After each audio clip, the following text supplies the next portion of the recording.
Well, my next guest is another young entrepreneur. She came up with her business idea for a candy company when she was 7 years old and became a self-made millionaire.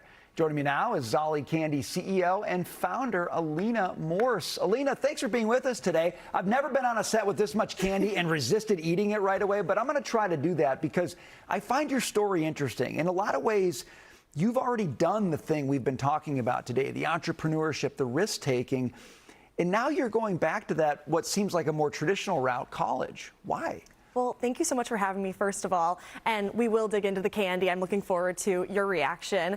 But I took a more traditional college path, if you will. I'm a finance major going into my senior year at Michigan State University, and learning is just so exciting to me that why would I stop? I looked at a university that was willing to support my schedule. I have been an entrepreneur for over 12 years now. I am constantly traveling to meet with the largest retailers in America and globally, and to find a university that was willing to support that schedule, allow me to get my degree, and still partake in all of the really fun things that come with going to a Big Ten school. Right. Those were my priorities, and every step of the way, they've not only supported my schedule and my maybe special needs as an entrepreneur, right, CEO, and student, but they've also really celebrated my wins, whether it be in our university newsletter or in other small ways. It's really meaningful to have the support. So let's talk about this thing you created. What was it like? You were 7. You built a business. Okay, what was that like? What did you learn from that experience? Well, it's hard to go back to 7-year-old Alina now being 21 years old and pick apart exactly what she was thinking, but to give you the gist, I came up with the idea when I was on a trip to the bank with my dad. And I know you have kids, and I'm sure you've taken them to the bank with you. Right. And the bank teller typically gives a lollipop to the kids when you visit. And I asked my dad, why can't I have candy?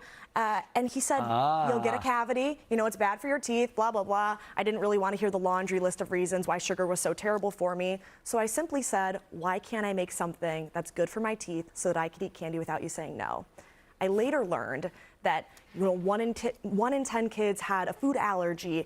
Half of our population is diabetic or pre-diabetic. There were so many barriers to enjoying traditional candy, and now, looking at our landscape today, 1 in 8 Americans are on a GLP-1.